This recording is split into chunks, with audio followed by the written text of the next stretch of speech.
This is Optimal Living Daily, episode 882, The Case for Not Knowing What Time It Is, by Cain of Raptitude.com, and I'm Justin Malik.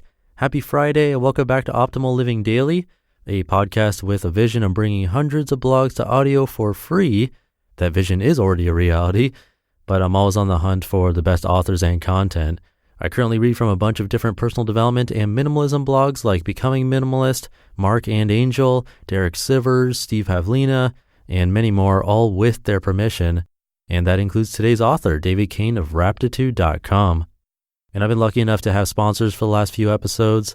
So for now, let's get to the post and start optimizing your life. The Case for Not Knowing What Time It Is, by Cain of Raptitude.com. Since I started experimenting with short stretches of idleness throughout my otherwise very busy summer days, I've become convinced that we'd probably get more done and enjoy our lives more if we encountered fewer clocks. Even without clocks, we know what part of the day we're in, early morning, late morning, mid-afternoon, and that's usually enough to know what we ought to be doing right now. We can set alarms for appointments easily. So why do we need the time displayed on every electronic device at all times?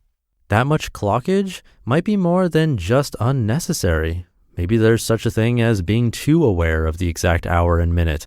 If there is, we must be well past that point. As I've hidden and disabled the clocks around me, the days seem to flow better. Without question, I'm more efficient with my time, even though I'm unsure of exactly how much of it goes where. It simply feels healthier to operate with the vague sense that it's mid-morning than to know it's 10:24. Almost everyone hearing this remembers living in an era where you had to make some effort to check the time. You had to look around to see which room had a clock. If you were out on the street, you had to ask someone. I can't help but feel like back then we had a healthier relationship to time. Returning to a low-clock lifestyle has made my creative work in particular much less conflicted and painful. I'm less critical of myself. It feels like there's more space to follow the natural flow of the creative process rather than fight to get a project to the next stage. Perhaps this improvement isn't so mysterious. Being made aware repeatedly of the hour and minute prompts us to evaluate our process and our abilities far too frequently. Each time I see a clock, my mind is given another reason to revisit certain doubts about my day's position and trajectory and my capabilities. Is there a better approach to this? Will I be able to do everything else today? Can I really pull this off? Checking the clock does more than just supply information. It connects in our mind's eye what we're doing now to everything else that must be done later. Seeing the numerical time draws our attention away from the task at hand and into the abstract realm of planning, scheduling, and evaluation. When we're trying to solve a problem or create something, maybe that's exactly what we don't need. We're so immersed in clocks and their numbers that it may be hard to see what they're doing to our minds. So consider an analogy. Imagine if you couldn't easily avoid knowing your current blood pressure numbers. Wherever you go, there are readouts everywhere, on towers, buildings, entertainment devices, and appliances. You see it within seconds of waking and last thing before bed. Obviously, it can be useful to have access to your blood pressure numbers, but if you received 80 blood pressure updates a day, it would be considerably harder to enjoy your life. You'd spend so much time in health evaluation mode that you'd be unable to enjoy so much as a restaurant meal without wondering what your actions mean for the big picture. There's an analogous psychological cost to constantly learning what time it is. Whenever we see the time, we often can't help but remember our whole basket of obligations and goals and wonder how we're ever going to fit them all together. And how often do we feel completely confident in our ability to do that? It's easy to forget that clock time is an invention.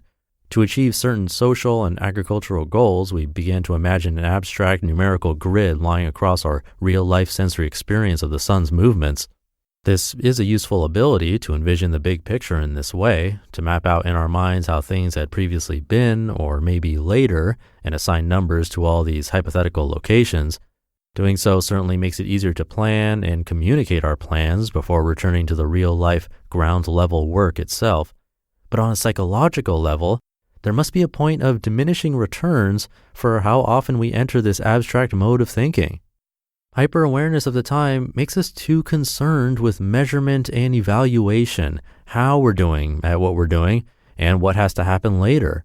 For most kinds of work, and maybe all kinds of leisure, that mindset is stifling to say the least. Today, it's incredibly difficult not to know the time. Everything is electronic, and everything electronic has a clock. We no longer have to pull out and flip open a dainty pocket watch, or even tip our wrists to check the time. In fact, we don't have to check it at all. We learn the hour and minute constantly and involuntarily. A bit of conscious, big picture, abstract thinking, planning, and scheduling can help us use our days sensibly, but we could probably do without the several dozen additional sessions per day of unconscious, informal planning and hoping that erupt whenever our eyes catch on the numbers displayed on our laptops, phones, or microwaves. In other words, time is something we do, and we could stand to do less of it and do it less accidentally. I'm proposing something very simple. Become less aware of the hour and minute and see how your experience of time changes. The easiest place to start is by disabling the clock on your computer's desktop. You can still set alarms for appointments and other things that have to happen at a certain hour. You can still check the time. The idea is to do it less and do it on purpose. See what happens when you navigate a little less often by the map, clock time, and a little more by the territory, the sensory experience of living life and doing your work on an ordinary morning, afternoon, or evening. The sun will tell you most of what you need to know. You just listened to the post titled, "The Case for Not Knowing What Time It Is" by Cain of Raptitude.com. I'll keep this ending quick for this Friday episode, but if you're not yet on it, I'd love it if you join my weekly newsletter. I share life tips, quotes, and give away books, handpacked and mailed by me. If you want to be part of all of that for free, come by oldpodcast.com and join the weekly newsletter mailing list. Or if you're in the US, you can text the word optimal to the number 44222. Or again, the site is oldpodcast.com. Thank you for being here and listening to me every day. It means a lot. Have a great rest of your Friday if you're listening in real time, and I'll see you over the weekend where your optimal life awaits. Hey, this is Dan from the Optimal Finance Daily podcast, which is a lot like this show, except more focused on personal finance.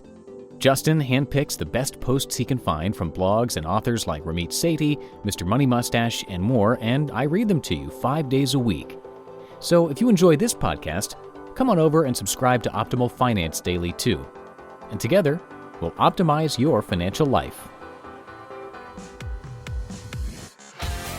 You've been listening to Optimal Living Daily. Be sure to hit the subscribe button to stay up to date on each new episode and head to oldpodcast.com. That's OLDpodcast.com for a free gift as well as more actionable tips and resources to help you maximize your potential. Thanks for joining us, and remember, your optimal life awaits.